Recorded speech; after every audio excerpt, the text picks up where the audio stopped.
드립니다. 우리 이 시간에 함께 하나님 말씀 읽겠습니다. 하나님 말씀은 로마서 12장 18절 한 절의 말씀입니다. 우리 함께 같이 읽겠습니다. 시작. 할 수 있거든 너희로서는 모든 사람과 더불어 화목하라. 아멘. 자, 오늘 이 말씀을 가지고 감사가 가져다주는 선물이라는 제목으로 함께 은혜의 말씀을 나누겠습니다. 오늘은 추수감사 주일입니다.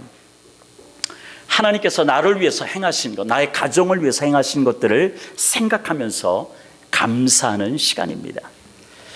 오늘 이 시간 감사할 일들을 생각하기로 마음먹는 순간 여러분들은 감사의 여정이 시작된다는 것을 기억하시길 바랍니다. 사랑하는 성도 여러분, 오늘 이 감사주일 말씀을 통해서 또 우리가 말씀 위에 성찬식을 통해서 감사가 넘치시기를 주님의 이름으로 축원드립니다. 말씀을 준비하면서 하나님께서 개척 첫 예배를 드리게 하셨던 2월 6일 그날이 우리가 처음 예배 드린 날인데요. 2월 6일 개척 첫 예배를 드리게 하시고 오늘까지 인도하신 하나님을 찬양하며 감격과 감사의 시간을 가졌습니다. 하나님께서 이 코로나 은혜 한인교회를 사랑으로 이끌어 주셨고요, 은혜와 진리로 충만하신 하나님, 그 하나님이 바로 우리의 하나님이신데요, 우리 그 하나님 앞에 다시 한번 감사의 박수로 하나님께 영광을 돌리겠습니다. 모든 영광을 하나님께 돌려드립니다. 오늘 이 강단에 장식된 이 과일들을 보면서, 그리고 여러분 앉아있는 여러분 한 사람 한 사람을 보면서도 감사가 넘치고요, 소중하다는 생각들이 제 마음 가운데 흘러 넘쳤습니다. 여러분 모두는 하나님이 뜻을 가지고 이 코로나 은혜 한인교회로 보내주신 성도들입니다. 함께 하나님께서 주신 그 꿈을 이루어드리기를 주님의 이름으로 축원드립니다. 오늘 함께 읽은 말씀 로마서 12장 18절에서 사도 바울은 로마 교인들에게 할 수 있거든 너희로서는 모든 사람과 더불어 화목하라라고 권면합니다. 사도 바울은 우리의 힘으로 되는 일이라면은 모든 사람과 평화롭게 지내라고 권면하는 것입니다. 하나님의 자비와 하나님의 그 크신 사랑으로 구원받은 성도의 자세는 화평을 위해서 일하는 것입니다. 이것이 바로 축복받은 성도들의 모습입니다. 마태복음 5장 9절에 보니까 화평하게 하는 자는 복이 있다라고 우리 주님 말씀하셨는데요, 그들이 하나님의 아들이라 일컬음을 받을 것이다 라고 말씀하셨습니다. 이 예수님께서 말씀하신 이 말씀을 원문에 가깝게 번역하면은 너는 복된 존재야, 왜냐하면은 화평을 만드는 자라서 그렇다, 너는 하나님의 아들이라 불리는 것이 마땅하다라고 하는 이 말씀입니다. 화평하게 하는 자로 해석된 이 단어는 화평을 심는 자, 화평을 만드는 자를 의미합니다. 누군가 더불어서 화평하게 살기 위해서는 자기의 것을, 자기의 가지고 있는 무엇인가를 양보하거나 버리지 않으면 안 된다는 것이죠. 그래서 주님께서 화평을 이루라 하는 이 말은 화평을 만들어 가라라고 하는 그 의미가 있다는 것입니다. 하나님께서는 저와 여러분의 죄로 말미암아 죽었던, 하나님과 단절됐던 그 관계를 화평으로 회복시켜 주시기 위해서 당신의 독생자 아들 예수 그리스도를 제물로 내어주셨습니다. 그리고 예수 그리스도는 그 하늘의 영광을 버리고 자신을 낮추셔서 천한 자리, 그리고 십자가의 자리까지 저와 여러분을 위해서, 나를 위해서 내려오셨습니다. 빌립보서 2장 6절에서 8절에 이렇게 말씀하고 있습니다. 그는 근본 하나님의 본체시나 하나님과 동등됨을 취할 것으로 여기지 아니하고 오히려 자기를 비워 종의 형체를 가지사 사람들과 같이 되셨고 자기를 낮추시고 사람들과 같이 되고 사람의 모양으로 나타나사 자기를 낮추시고 죽기까지 복종하셨으니 곧 십자가에 죽으심이라. 이처럼 예수 그리스도는 자기를 낮추시고 비우셔서 우리를 위해서 화평하는 제물로 이 땅에 내려오셨습니다. 이처럼 자기를 비우고 낮추지 않고서는 어느 누구와가도 화평할 수 없는 것입니다. 저와 여러분들의 자신의 원래의 모습 있잖아요. 원래의 모습을 아는 사람은 결코 자기를 주장하지 않습니다. 자기를 자랑하지도 않습니다. 그리고 교만한 마음을 버리는 사람, 바로 이런 사람입니다. 예수님께서 나를 죄 가운데 내버려 두셨다라면 나는 영원히 죽을 수밖에 없는 존재입니다. 그러나 하나님께서는 나를 고와 같이 버려두지 않으셨습니다. 주님의 그 긍휼, 주님의 그 큰 사랑으로 나를 품어주셨습니다. 하나님의 자녀 삼아주신 것을 나는 알고 있기 때문에 모든 것이 우리는 감사할 수밖에 없는 것입니다. 이렇게 감사하는 자에게 주시는 하나님의 선물이 있습니다. 그것은 화평이라고 하는 것입니다. 물론 사도 바울도 성도 사이에서 또는 세상 사람들 사이에서 특별히 나를 괴롭히거나 힘들게 하는 사람들과 화평한다는 것, 그렇게 쉽지 않습니다. 그래서 사도 바울은 할 수 있거든이라고 하는 말로 조건을 단 것입니다. 우리가 아무리 화평하게 지내려고 해도 안 되는 경우가 있습니다. 내가 불의에 타협하지 않고 하나님 편에 서려고 할 때 우리는 세상과 화평할 수가 없습니다. 신앙 양심에 어긋난 일에 거절하려고 할 때도 역시 마찬가지입니다. 우리가 이러한 때 그리스도인들은 세상으로부터 미움을 받을 수밖에 없죠. 불화가 얼마든지 생길 수 있습니다.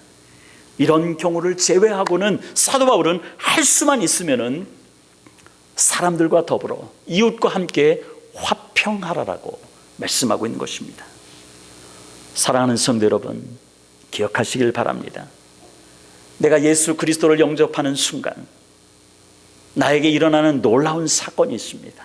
그 사건은 내가 하나님과 화평하게 되었다는 것입니다. 여러분은 주님을 처음 만났을 때 그 감격이 있을 것입니다. 나같이 못나고 허물 많은 자도 주께 돌아오기만 하면은 주님께서 그 주께 돌아오기를 기다리시면서 바라시는, 그래서 마침내 우리가 주님 앞에 돌아오면은 나의 죄를 기억도 안 하시고요, 안아주시는 그 하나님의 크신 사랑에 우리가 감격하며 감사하던 때가 있었을 것입니다. 그 하나님이 나 같은 자도 살려주시고 나를 사랑하시는 그 감격이 있을 때 우리는 우리의 입술로 이런 찬양을 했을 것입니다. 내 평생에 가는 길 순탄하여 늘 잔잔한 강 같든지 큰 풍파로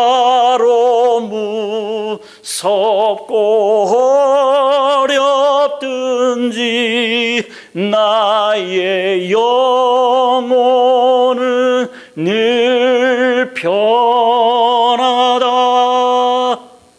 내 영혼 평안해. 내 영혼 편안해. 이렇게 하나님의 앞에 그 하나님의 그 감격, 하나님 나를 구원해 주시고 나를 사랑해 주시는 하나님의 그 사랑이 넘치는 곳에 주님의 평안이 넘치는 것입니다. 평안은 감사가 가져다주는 선물입니다. 그 감격, 그 감사 회복하시기를 주님의 이름으로 축원드립니다. 우리 주님은 요한계시록에 나오는 에베소 교회가 인내하며 주님의 이름을 위하여 고난을 견디어내었고요, 낙심한 적이 없었다라고 우리 주님은 칭찬하셨습니다. 그런데 이렇게 칭찬받았던 교회도 한 가지 나무랄 것이 있다라고 주님은 말씀하셨죠. 요한계시록 2장 4절에 그러나 너를 책망할 것이 있나니 너의 처음 사랑을 버렸노라 라고 말씀하고 있습니다. 그렇게 여러 가지 많은 고난 가운데서도 그 믿음을 지켰다며 칭찬받았던 이 에베소 교회가 처음 가졌던 그 구원의 감격, 그 감사를 버렸다는 것입니다. 고난 가운데서도 낙심하지 않고 견디게 하였던 그 구원의 감격과 감사가 지금 어디 있느냐며 어디에서 떨어졌는지 생각하고 회개하고 처음 하던 일을 다시 하라라고 말씀하고 있는 것입니다. 다시 회복하지 않으면 촛대를 옮겨버리겠다라고 주님께서 말씀하는 것입니다. 우리가 신앙생활하면서 겪는 고난 가운데서도 낙심하지 않고 소망의 인내로 감사하는 자에게 우리 주님은 더 많은 일을 감당하도록 꺼지지 않는 사명의 촛대를 주신 줄 믿습니다. 여러분이 정말로 감사와 감격이 넘쳐날 때 하나님은 그 꺼지지 않는 사명의 촛대를 결코 여러분에게서 옮기지 않을 것입니다.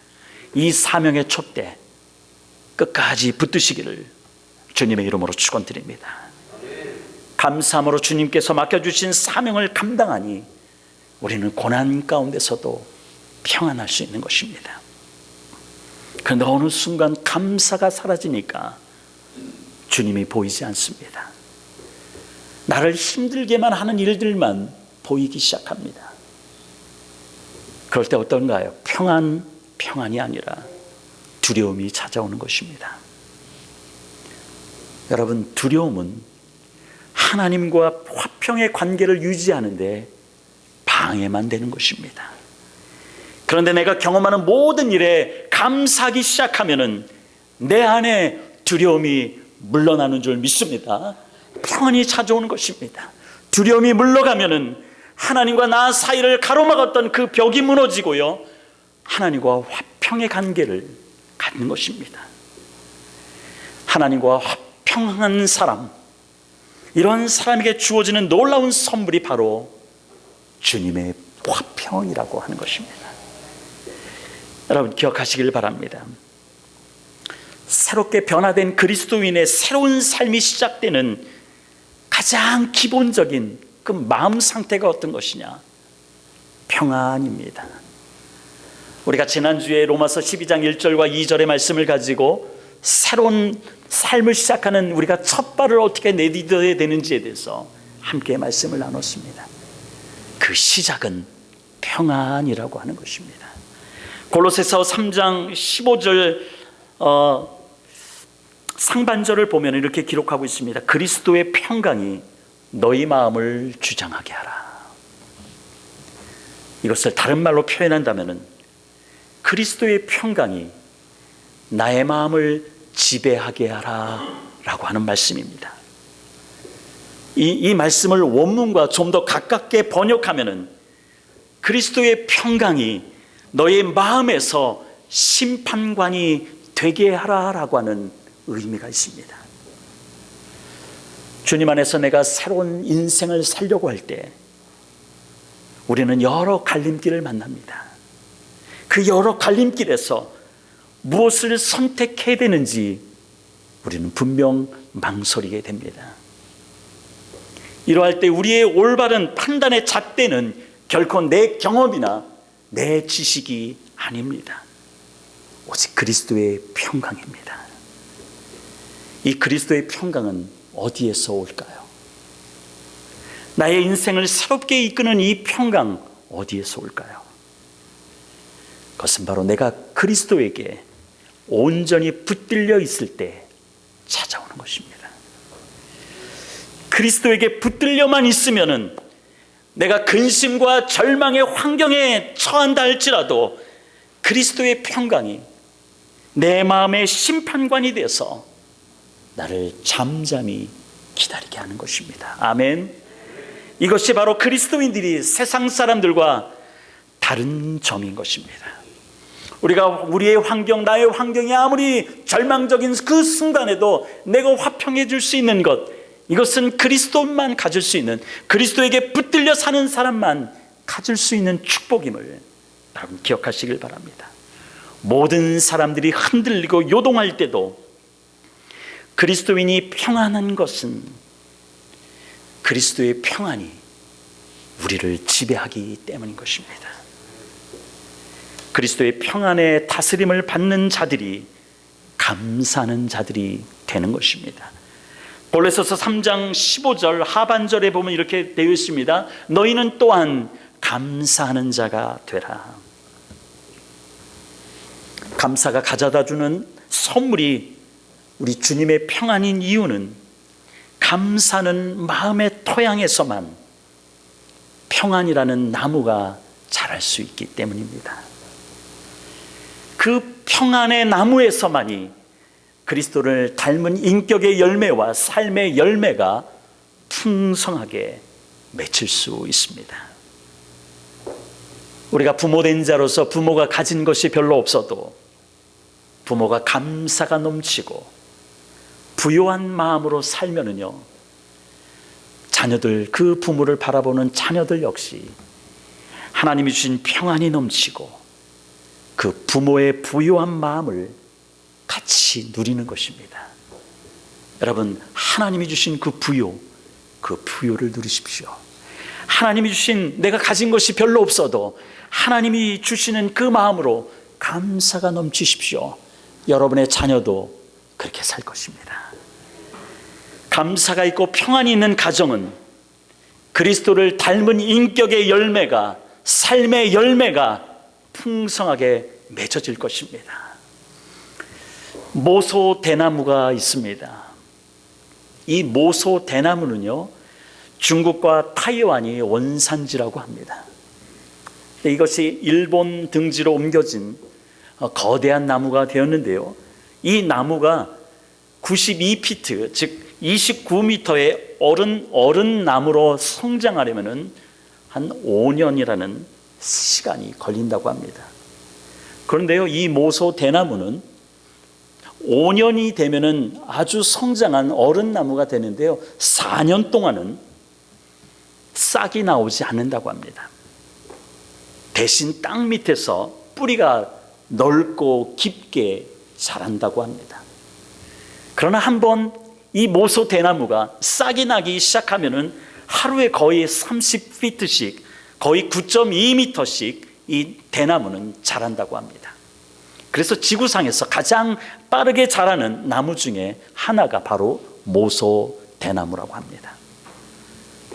존귀한 성도 여러분, 신앙생활에 있어서도 우리가 높고 강하게 자라려면 그 뿌리를 땅 밑으로 넓고 깊게 내려야 하는 것입니다.